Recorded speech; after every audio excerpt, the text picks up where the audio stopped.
Hi, I'd like to share my testimony with you today. This is going to be hard to get through. Let's see if we can do it. I knew God as a child. Even though we didn't attend church, I knew God existed. I knew Him personally as someone who could hear me, even when no one else cared where I was or what was happening to me. See, I was raised by drug addicts and an alcoholic, which made money something we never had enough of. And food and water, electricity, not so much a necessity in our lives.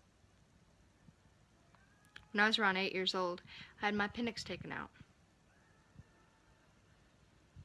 After the surgery, my lung collapsed due to putting me down too quickly. I was considered to be brain dead. My husband likes to make fun of that. I had a true experience in heaven. I was in this bright white fog. It was like blinding bright, but it didn't hurt your eyes. There were others there, but you couldn't see them because they were in the fog. One stepped forward and told me that I had to go back, that it wasn't my time. This was confusing to me, and I started asking questions, which ended with my mom taking us to church for a while. But then she became very sad, and she locked herself up in her room. I was the only one allowed in, and so I stepped up to the plate. I cooked, I cleaned, I took care of her, and a paraplegic man that we had living with us, and my little sister. I still attended school. It was the only place that I didn't have to be the adult.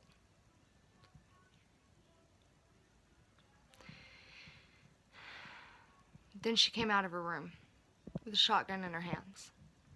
She was going to kill us all. She was convinced that this was showing mercy. We wouldn't have to live without her, or with what she had done. She went to charter for a while.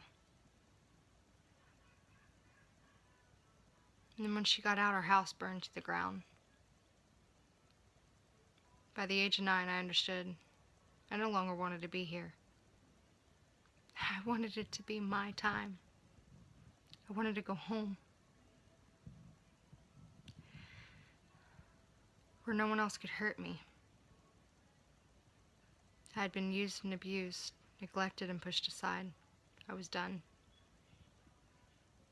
I tried taking my life 3 times in one night before they could get me into Wichita Falls State Hospital. I spent about 2.5 years there in all. I learned there were different kinds of people in the world, and I knew I didn't want to go back. So I got all the paperwork filled out. All my mom had to do was sign it, so that I could go to the Presbyterian Children's Home. But she refused, saying that I was her only child that was hers and hers alone. The hospital got full and there were no more rooms, so I slept in the quiet room, seclusion room. I had my very own room, so I took advantage of my time by myself. I spent the time praying and begging God that I needed proof. I needed hard evidence that He was real. Because nothing would be so much better than the hell I was going to have to go back home to. There had been 11 different people who had abused me. That was only counting how many there were.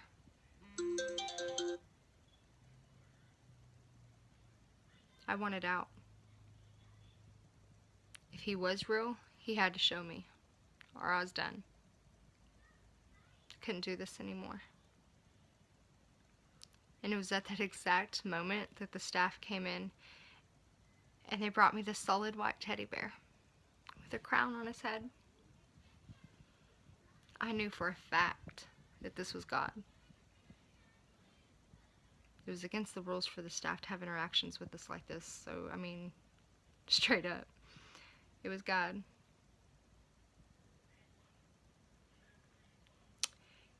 He was my king, and he was washed white as snow, and I could find comfort in him.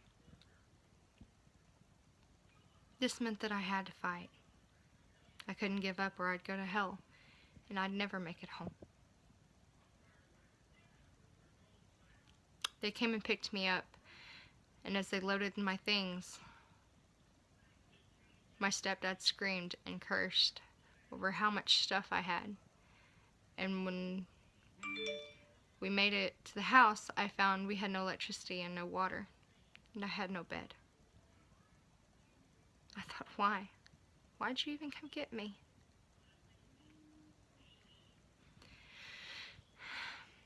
Now that next summer,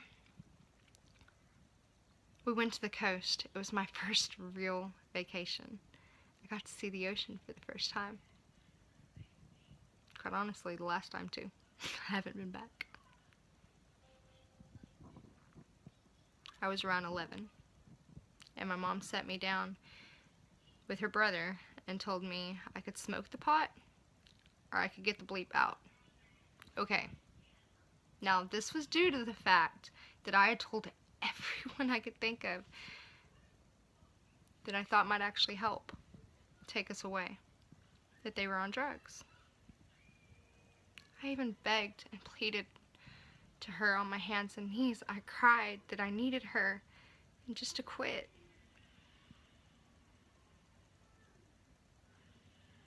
Her answer was, she's an addict, and she wouldn't quit for anyone, not even me. I swore I'd never be like her. I would never do drugs. But see, I was a kid, and more than anything, I just wanted my mom. I wanted her to quit kicking me out. I wanted to be included. So I stayed.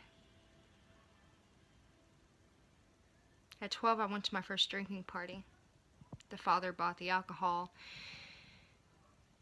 to get the children drunk. He taught me how to two-step.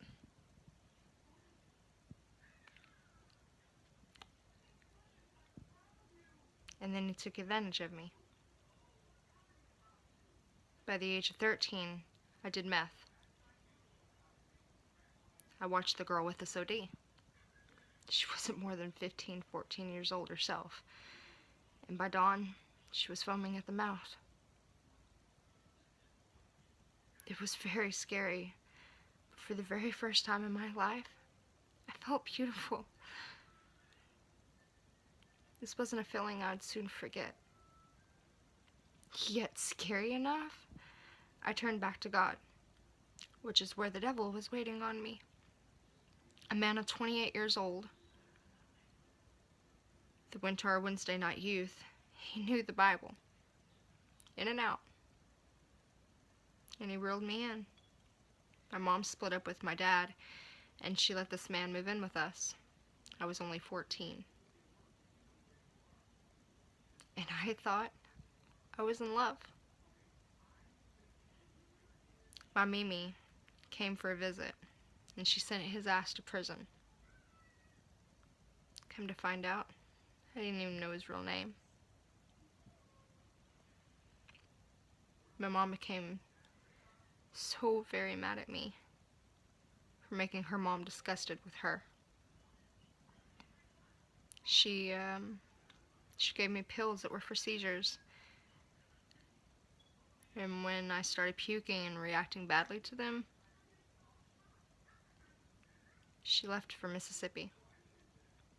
She left me to die. She would have, and she did get away with this.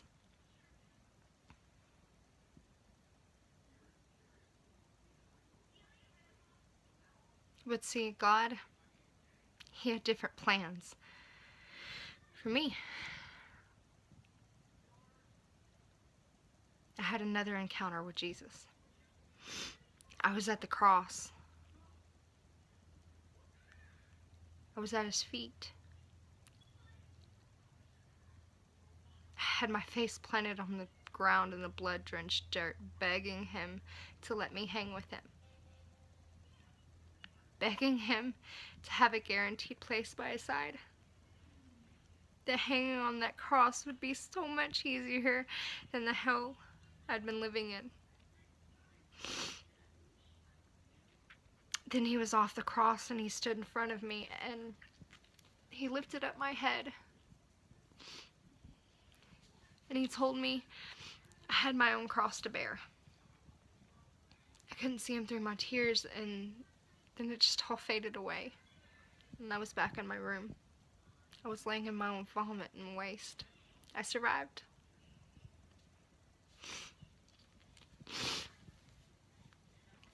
My mom came back with her brother, and we moved to Louisiana.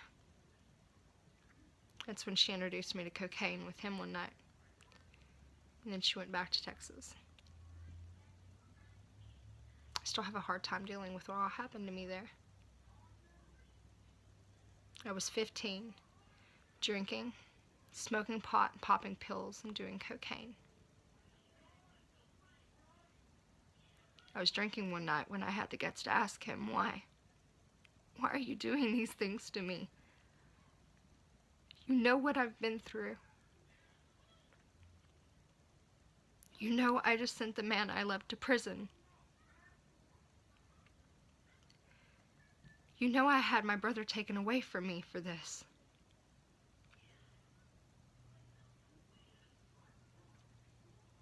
I wanted you to be my dad. Why? His answer was, I love you.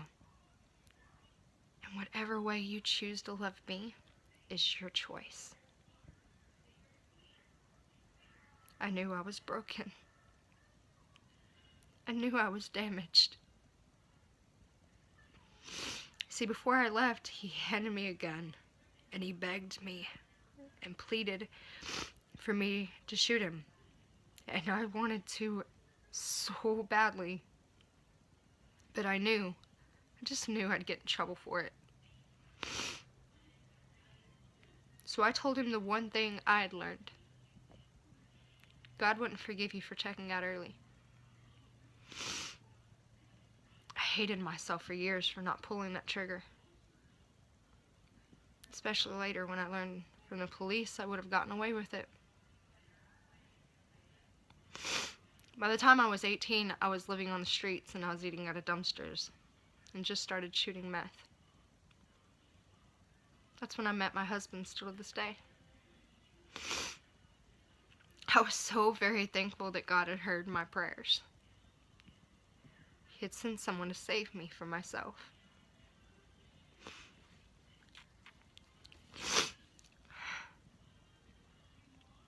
God is great.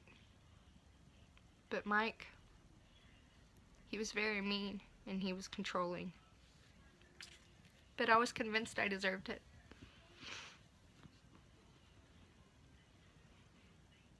I was no angel either. I was lost, and I was told by many I was headed straight to hell.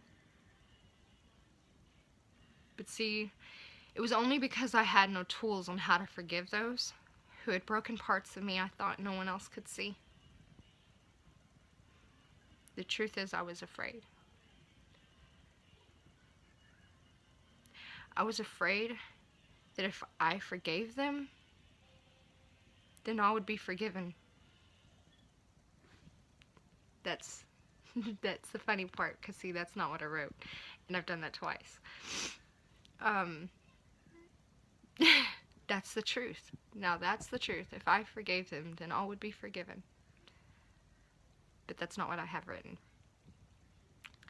I was afraid if I forgave them, then all would be forgotten. And if I could not forget,